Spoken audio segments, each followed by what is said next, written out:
అందరికీ నమస్తే. Welcome to DD9 వార్త. నేను మీ బాను చిన్నగల్ల. హైదరాబాద్ నగరంలో రోజు కబ్జాలు లేకుండా వార్తాపత్రికలలో వార్తలే రావు. నువ్వు ఏ వార్తాపత్రిక చూసుకో కబ్జాలకు గురైన వార్తలే వస్తాయి. ఎందుకంటే నగరంలో ఒకటే రెండా, ఎన్ని కబ్జాలు, ఎన్ని కథలు, నాలాలు, చెరువులు, ఇండస్ట్రియల్ భూములు, కాలువలు, ఏడ చూడు కబ్జా కబ్జా కబ్జా కబ్జా కబ్జా కబ్జా లేని వార్తలే లేవు. ఈరోజు ప్రధానంగా ఆంధ్రప్రభ న్యూస్లో ఒక ఆర్టికల్ వచ్చింది. పార్కులనే కబ్జాలు చేసిండ్రంట. అంటే మనుషులు ఇంత వ్యాయామం చేసుకోవడానికి, ఓ నడక నడవడానికి, లేకపోతే ప్రశాంతంగా కూర్చోవడానికి కావాల్సిన పార్కులను కూడా వదులుతలేరంటే ఒకసారి అర్థం చేసుకోండి. ప్రధానంగా అదే వార్త వచ్చింది ఆంధ్రప్రభలో. ఆ ఆర్టికల్ను చదువుదాం, అసలు కథ ఏందో తెలుసుకుందాం మనం. ఆంధ్రప్రభలో పార్కు స్థలాలు 500 కోట్లంట. బాబా వందల సంఖ్యలో పార్కులు మాయం, ఇంటి నెంబర్లు కేటాయించి ఆపై రిజిస్ట్రేషన్లు, ప్రైవేటు సైన్యంతో అక్రమ వసూలు, ఫిర్యాదు చేసిన డోంట్ కేర్ అంటున్న కమిషనర్, మాజీలు తన సామాజిక వర్గాలతో చెట్టాపట్టాల్, పోచారం మున్సిపాలిటీల్లో వెలుగు చూస్తున్న అక్రమాలు ఒకసారి చూసుకోవాలి. ఇక్కడ కమిషనర్, ఈ కమిషనర్లతోటే ఉంది పంచాయతీ. రాడిక్లిఫ్ స్కూలు అక్రమ నిర్మాణం కూల్చివేయడానికి సిపి గణపతి వెళ్ళి మళ్ళీ ఈపులు చూపించి వచ్చిండు. అంటే అధికారులు ఎందుకు కబ్జాలను ప్రోత్సహిస్తున్నారు? ఓవైపు హైడ్రా తీసుకొచ్చిండ్రు అన్ని ప్రభుత్వ స్థలాలను కాపాడాలని, ఈ అధికారులకు ఏమో సోయి లేకుండా అవుతుంది. నిజంగా బాధ అనిపిస్తుంది. ఎక్కడికక్కడ అక్రమార్కులు కబ్జాలకు పాల్పడుతున్నారు, వీళ్ళు పర్మిషన్లు ఇస్తున్నారు. ఫిర్యాదు చేసిన స్థానికులు అవి కూలగొట్టకుండా నత్త నడకన వాళ్ళ పని అట్లా ఉంది. ఒకసారి చూస్తే మనం ఎంత ఘోరం అండి ఇది. నిజంగా పార్కు స్థలాలు కబ్జా, చెరువులు కబ్జా, అన్ని కబ్జాలే. ఇంటి నెంబర్లు కేటాయించి ఆపై రిజిస్ట్రేషన్లు చేస్తున్నారంట. ప్రైవేటు సైన్యంతో అక్రమ వసూళ్ళంట. ఫిర్యాదు చేసిన డోంట్ కేర్ అంటున్నాడంట కమిషనర్. మాజీలు తన సామాజిక వర్గాలతో ఆ భుజం మీద చేసుకొని తిరుగుతున్న పరిస్థితి కనిపిస్తుంది. పోచారం మున్సిపాలిటీలో వెలుగు చూస్తున్న అక్రమాలు. ఇగో ఇది ప్రజావాణిలో ఫిర్యాదు చేసినారు కూడా. 28/4/2025 నాడు ప్రజావాణిలో ఫిర్యాదు. లేఅవుట్ గ్రామ పంచాయతీ మ్యాప్ ఇది. ఒకసారి మ్యాటర్ చదువుదాము. పోచారం మున్సిపాలిటీలో కమిషనర్ అరాచకం పెట్టేగిపోతుంది. మాజీలు ఒకే సామాజిక వర్గ నాయకులతో చేతులు కలిపి, ఈ కమిషనర్ ఎవరైతే ఉన్నారో మాజీలు ఒకే సామాజిక వర్గ నాయకులతో చేతులు కలిపి వందల సంఖ్యలో ఉన్న పార్కులను తెగ నమ్మి సొమ్ము చేసుకుంటున్నారు. అంతేకాకుండా పార్కు స్థలాలకు అడ్డదారుల్లో ఇంటి నెంబర్లు కేటాయించి 500 కోట్లు కొల్లగొట్టారని బహిరంగ ఆరోపణలు వెల్లువెత్తుతున్నాయి. ఏం కథ మీరు ఏం ఉండనియరా నాయన? ఏం ఉండనియరా భూమి మీద? ప్రైవేట్ సైన్యాన్ని ఏర్పాటు చేసుకున్న మున్సిపల్ కమిషనర్ అక్రమ వసూళ్లకు తెగబడుతున్నట్లు విమర్శలు వ్యక్తమవుతున్నాయి. పార్కులు మాయమయ్యాయంటూ కలెక్టరేట్లో జరిగే ప్రజావాణిలో ఫిర్యాదులు చేసిన అడిషనల్ కలెక్టర్ పట్టించుకోకపోవడంతో అవినీతి అక్రమాలకు హద్దే లేకుండా పోతుందని స్థానికులు మండిపడుతున్నారు. అక్రమ నిర్మాణాలు సైతం ఆర్థిక వనరుగా మార్చుకున్న కమిషనర్, టౌన్ ప్లానింగ్ అధికారులు అంతస్తులను బట్టి ఒక్కొక్క అంతస్తుకు 1,00,000 చొప్పున, ఎన్ని అంతస్తులు అయితే అన్ని లక్షల చొప్పున వసూలకు పాల్పడి అందిన కాడికి దండుకుంటున్నారని ఈ ప్రాంతంలో జోరుగా ప్రచారం సాగుతుంది. Greater Hyderabad commissioner, town planning అధికారులంట. అడిషనల్ కలెక్టర్కి ఫిర్యాదు చేసినా ఉత్తదే. కమిషనర్ అసలే పట్టించుకుంటలేడు. టౌన్ ప్లానింగ్ అధికారులు వీళ్ళంతా కలిసి కుమ్మక్కయ్యి ఫ్లోర్కింత వసూలు చేస్తున్న పరిస్థితి కనిపిస్తుంది. పార్కు స్థలాలు కబ్జాలు చేసి అక్కడ ఇంటి నెంబర్లు కేటాయిస్తున్నారట. ఏం చేస్తుంది, ఎక్కడ పోతుంది నగరం? ఈరోజు ముఖ్యమంత్రి రేవంత్ రెడ్డి ఏమో కాపాడాలి కాలుష్యం నుంచి, కబ్జాల నుంచి, ఆదర్శ నగరంగా తీర్చిదిద్దాలా అని ముఖ్యమంత్రి రేవంత్ రెడ్డి చెప్తున్నాడు. వీళ్ళదేమో ఈ కథ. ఏంది కథ? పార్కు స్థలం తెలిపే శాటిలైట్ మ్యాప్ ఇది. ఇక్కడ చూడొచ్చు మీరు. ప్రజావాణిలో ఫిర్యాదు చేసినా ఎలాంటి స్పందన లేదు. ఏంది? ఏడ చూసినా కబ్జాలు. కమిషనర్ గారు మీకు జీతాలు చాలతలేవా? టౌన్ ప్లానింగ్ అధికారులారా మీకు జీతాలు చాలతలేవా? మీరు వేరే దందాలు చేసుకోనికి లేదా? హైదరాబాద్లో పార్కు స్థలాల కబ్జాలు, చెరువుల కబ్జాలు అంటే భూమే లేకుండా చేస్తున్నారు హైదరాబాద్లో. కేవలం బిల్డింగ్సే ఉండాలి, ఇంకేం బతుకోవద్దు, మనుషులే ఉండాలి. దరిద్రపోయిన మనుషులు, స్వార్థపర మనుషులు, కుట్రలు చేసే మనుషులు మాత్రమే ఉండాలి. ఎలాంటి కల్మషం లేని పశు పక్షాదులు ఉండొద్దా? ఏంది మీ ఉద్దేశం? ఏడ చూడు కబ్జాలే. అసలు ఈ వార్తలు లేకుండా మనం వార్తలు చదువుతున్నామా అండి? నాకు అర్థం కాదు. ఈ కబ్జాల వార్తలు లేకుండా చదువుతున్నామా? ఒకసారి పూర్తి స్థాయిలో ఈ వార్తను చదివే ప్రయత్నం చేద్దాం. చదివినాం. పార్కు స్థలాలు 500 కోట్లు కొల్లగొట్టినారంటే వారి నాయనో. వందల సంఖ్యలో పార్కులు మాయం, ఇంటి నెంబర్లు కేటాయించి ఆపై రిజిస్ట్రేషన్లు. ప్రైవేటు సైన్యంతో అక్రమ వసూలు, ఫిర్యాదు చేసిన డోంట్ కేర్ అంటున్న కమిషనర్. మాజీలు సామాజిక ఈ చదివిన వార్తనే. పోచారం మున్సిపాలిటీలో వెలుగు చూస్తున్న అక్రమాలు.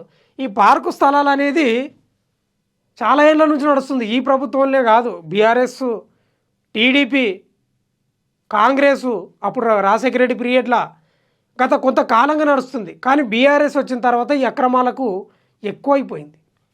అధికారులు అడ్డదారుల్లో అవినీతికి పాల్పడుతూ పార్కులను అన్నిటినీ పర్మిషన్ ఇచ్చి బిల్డింగ్లకు పర్మిషన్ ఇస్తున్నారు. గత బీఆర్ఎస్ ప్రభుత్వంలో ఎక్కువ జరిగింది, ఇప్పుడు కూడా జరుగుతుంది. స్వయంగా మున్సిపల్ శాఖ ముఖ్యమంత్రి రేవంత్ రెడ్డి దగ్గర కూడా ఉన్న సోయి లేకుండా పోయింది. మేడ్చల్ మల్కాజ్గిరి జిల్లా పోచారం మున్సిపాలిటీలో తాజా మాజీలతో పాటు మున్సిపల్ అధికారులు అడ్డదారులు తొక్కుతున్నారు.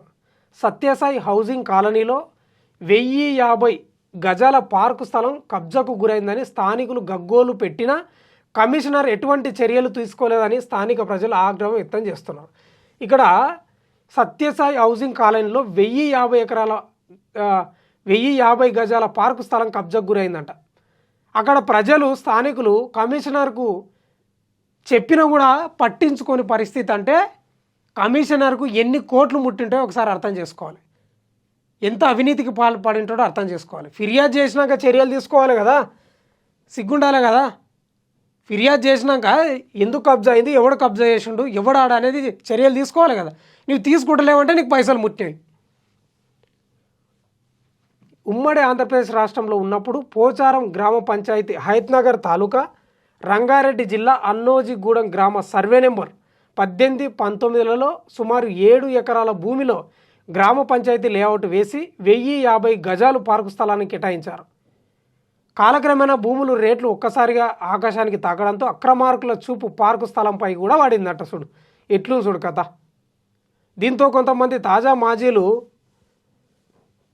ఒకే తాను ముక్కలై స్థానికులతో మున్సిపల్ అధికారుల సహకారంతో నకిలీ లేఅవుట్ సృష్టించి ప్లాట్లుగా విభజించి పార్కు స్థలాన్ని రిజిస్ట్రేషన్ చేసుకున్నట్లు స్థానికులు ఆరోపిస్తున్నారు.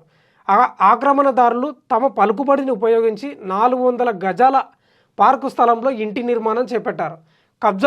కబ్జాకు గురైన పార్కు స్థలం విలువ 8 కోట్లంట. వాయబ్బా. ఈ కమిషనర్కు దాదాపు 50 లక్షలు కోటి రూపాయలు ముట్టింటాయి. Pocharam municipal commissioner Veerareddy, outsourcing employees Sivareddy, Vinod రెడ్డిల ద్వారా లావాదేవీలు జరపడంతో ₹1 కోటి ముడుపులు ముట్ట చెప్పినట్టు బహిరంగ చర్చ జరుగుతుంది. ₹1 కోటి ముట్ట చెప్పిర్రంట. ఈ అమ్మ. రిజిస్ట్రేషన్ డాక్యుమెంట్లు రద్దు ఎందుకు చేయడం లేదు?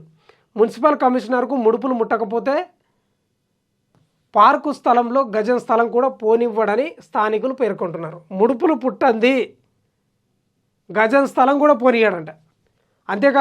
అంతేకాకుండా అడ్డదారుల్లో పార్కు స్థలానికి ఇంటి నెంబర్లు పొందిన కొనుగోలుదారులు వాటి ద్వారా సబ్ రిజిస్టర్ కార్యాలయంలో రిజిస్ట్రేషన్ చేయించుకున్నారని, ఫిర్యాదులు అందినప్పటికీ డాక్యుమెంట్లను రద్దు చేయాలని సబ్ రిజిస్టర్ ఎందుకు లేఖ రాయలేదని స్థానికులు ప్రశ్నిస్తున్నారు. ఇటీవల గట్కేస సబ్ రిజిస్టర్తో కాలనీవాసులు సదరు పార్కు స్థలంపై చర్చించగా దీంట్లో సబ్ రిజిస్టర్ కార్యాలయానికి ఎలాంటి సంబంధం లేదని, ఇంటి నెంబర్ల ద్వారా రిజిస్ట్రేషన్లు చేసినట్లు వెల్లడించారు. అందరు దొంగలే ఉన్నారు. మున్సిపల్ కమిషనర్ సర్వే నెంబర్ 18-19లలో 1050 గజాల పార్కు స్థలం ఉన్నట్లు, ఈ సర్వే నెంబర్లతో ఎటువంటి రిజిస్ట్రేషన్లు చేయొద్దని లేఖ రాస్తే రిజిస్ట్రేషన్లు అయినప్పటికీ రద్దు చేస్తామని, తదుపరి అక్రమాలకు తావు లేకుండా చూస్తామని తెలిపినట్లు వారు వెల్లడించారు. ఇది ప్రజావాణిలో కూడా ఇచ్చిండ్రు. ఈ పార్కు స్థలం ఏదైతే 1050 గజాల పార్కు స్థలం ఏదైతే కబ్జా గురైందో దానిపై ప్రజావాణిలో కలెక్టరేట్లో ఫిర్యాదు చేసినా కూడా ఎలాంటి ఫలితం లేకుండా పోతుంది. చూడు, అన్నాజిగూడ గ్రామానికి చెందిన శ్రీకాంత్ అనే వ్యక్తి సర్వే నెంబర్ 18-19లలో 1050 గజాల పార్కు స్థలంతో పాటు మున్సిపల్ పరిధిలో మరో 150 పార్కులు మాయమయ్యాయని కలెక్టరేట్లో జరిగే ప్రజావాణిలో ఏ తారీఖు 28/4/2025 అడిషనల్ కలెక్టర్ లోకల్ బాడీస్కు ఫిర్యాదు చేశారు. ప్రభుత్వ భూములు నీటి వనరులను కాపాడుకునేందుకు గత ప్రభుత్వం ప్రత్యేకించి 2 అడిషనల్ కలెక్టర్లను నియమించింది. ప్రభుత్వ భూములు నీటి వనరులు దురాక్రమణలు జరుగుతున్నప్పటికీ ఆ మేరకు చర్యలు తీసుకోకపోవడం తీవ్ర విమర్శలకు తావిస్తుంది. అంతేకాకుండా అడిషనల్ కలెక్టర్లు కార్యాలయం గడప దాటకపోగా ప్రభుత్వ భూములు అన్యాక్రాంతానికి గురయ్యాయని కలెక్టర్ ప్రజావాణిలో ఆధారాలతో ఫిర్యాదు చేసిన నేటికి పట్టించుకోకపోవడం బహిరంగ విమర్శలు వస్తున్నాయి. దాంతో కబ్జాదారులు యథేచ్ఛగా పార్కు స్థలాలను అంగట్లో విక్రయిస్తూ కోట్ల రూపాయలు కొల్లగొడుతున్నారు. ఇప్పటికైనా జిల్లా కలెక్టర్ స్పందించి మున్సిపాలిటీల్లో జరుగుతున్న అవినీతి అక్రమాలపై బహిరంగ విచారణ చేపట్టాలని స్థానిక ప్రజలు కోరుతున్నారు. ప్రజావాణిలో శ్రీకాంత్ అనే వ్యక్తి ఫిర్యాదు చేసినా కూడా ఎలాంటి చర్యలు లేవు. ఏంది కథ? ఎందుకు చర్యలు తీసుకుంటారు? మీరు ఉద్యోగులుగా ఉన్నదే ప్రభుత్వ ఆస్తులను కాపాడడానికి, ప్రజలకు సేవ చేయడానికి. మీరు ఏడేస్తున్నారు, ఇంకా లొటపీసు ఏడేస్తున్నారు. కోట్లు అందినాయి మీకు. 1050 గజాల పార్కు స్థలం విలువ దాదాపు 8 కోట్లంట. ₹1 కోటి మీ జేబులో ఎక్కువ ఉంటాయి. అందుకే మీరు సపోర్ట్ చేస్తలేరు. అసలు కమిషనర్ వీరారెడ్డి ఏమంటున్నారంటే, పోచారం మున్సిపాలిటీలో పార్కుల ఆక్రమణ, టౌన్ ప్లానింగ్లో జరుగుతున్న అవినీతి అక్రమాలపై కమిషనర్ వీరారెడ్డిని ఆంధ్రప్రభ వివరణ కోరిందంట. ఆ మేరకు ఆయన మాట్లాడుతూ టౌన్ ప్లానింగ్ అధికారిని మంజు భార్గవిని అడిగి తెలుసుకోవాలంటే ఆయన ఉచిత సలహా దాటవేశారంట. ఎట్లు చూడు వీరారెడ్డి గారు మీ పనితనం. అన్నోజిగూడ గ్రామ సర్వే నెంబర్ 18-19లలో 1050 గజాల పార్కు స్థలాన్ని ఆక్రమించి అందులో 400 గజాల స్థలంలో షెడ్డుతో పాటు చుట్టూ ప్రహారీ నిర్మించారు. మిగిలిన 650 గజాలను కూడా అక్రమార్కులు ఆక్రమించి రిజిస్ట్రేషన్ చేయించుకోవడంపై సర్వత్రా విమర్శలు వ్యక్తమవుతున్నాయి. కమిషనర్ వీరారెడ్డి అక్రమార్కులతో చేతులు కలపడంతో 100 కోట్ల విలువైన పార్కు స్థలాలు అన్యాక్రాంతం అవుతున్నాయని commissioner and director municipal administration doctor టీకే శ్రీదేవి స్పందించి పోచారం మున్సిపాలిటీలో జరుగుతున్న అవినీతి అక్రమాలపై చర్యలు తీసుకోవాలని, అలాగే మాయమైన 150 పార్కులు వెలికి తీయాలని స్థానిక ప్రజలు కోరుతున్నారు. ఇది అయ్యే ముచ్చటనేనా? నిజంగా చిత్తశుద్ధి ఉందా? ఇదంతా చూడు, ఈ లేఅవుట్ గ్రామ పంచాయతీ లేఅవుట్ వారి వీళ్ళంతా అవుట్సోర్సింగ్ ఎంప్లాయీస్. వీళ్ళిద్దరు outsourcing employee Siva Reddy, outsourcing employee Vinod Reddy. వీళ్ళు చేతులు కలిపి ఈ కమిషనర్ వీళ్ళంతా దొంగలు కలిసి పార్కు స్థలాన్ని కబ్జా పెట్టారు. 500 కోట్లు పార్కుల స్థలాలు కబ్జా అయినాయంటే వీళ్ళు కబ్జా పెట్టిన పార్కు స్థలం, కబ్జాదారులతో చేతులు కలిపిన పార్కు స్థలం విలువ 8 కోట్లు. ఇప్పుడు ఏం చెప్తారు మీరు? అడిషనల్ కలెక్టర్ ఏమంటలేడు. స్థానిక ప్రజలు మొత్తుకుంటున్నారు. మొత్తం అన్యాక్రాంతం అవుతున్నాయి భూములు. హైదరాబాద్లో అయితే ఎక్కడికట్ట పెట్టేగిపోతున్నారు. ఈ శివారెడ్డి అనేటువంటి కొంచెమైనా బుద్ధి ఉండాలి కదా. ఉచిత సలహా ఇస్తున్నాడంట. ఎవరు మహిళ ఉద్యోగిని ఆమెను అడిగి తెలుసుకోవాలి, ఏం జరిగిందో నాకు కూడా తెలియదు అని ఉచిత సలహా స్థానికులకు, అక్కడ ఫిర్యాదు చేసిన వాళ్ళకు. ఏంది ఇది? దయచేసి ముఖ్యమంత్రి రేవంత్ రెడ్డి, మున్సిపల్ శాఖ మీ దగ్గరనే ఉంది, మీరేమో గాఢ నిద్రలు ఉన్నట్టున్నారు. సమీక్ష సమావేశం నిర్వహిస్తూ అంటున్నారు. ప్రతి మంగళవారం మున్సిపల్ శాఖపై సమావేశం పెడతా అంటున్నారు. పెట్టండి. ఈ కబ్జాలను ఏమైనా చేసేది ఉందా లేదా? చూస్తూ అట్లే ఉండగలుగుతారా? లేకపోతే మీ చేత కాకపోతే మున్సిపల్ శాఖను వేరే వాళ్ళకని ఇవ్వండి, పనిచేసేటోళ్ళకు. మీ నెత్తి మీద అన్నీ ఎందుకు పెట్టుకొని ఈ కబ్జాలకు ప్రోత్సహిస్తున్నారు? మీ పాత్ర రాజకీయ ఫోర్సు లేనిది వీళ్ళు చేస్తారా? కాబట్టి దయచేసి అక్కడ పార్కు స్థలాన్ని కాపాడండి. ఈ కమిషనర్ ఎవరైతే వీరారెడ్డి ఉన్నారో ఈయనపై చర్యలు తీసుకోండి.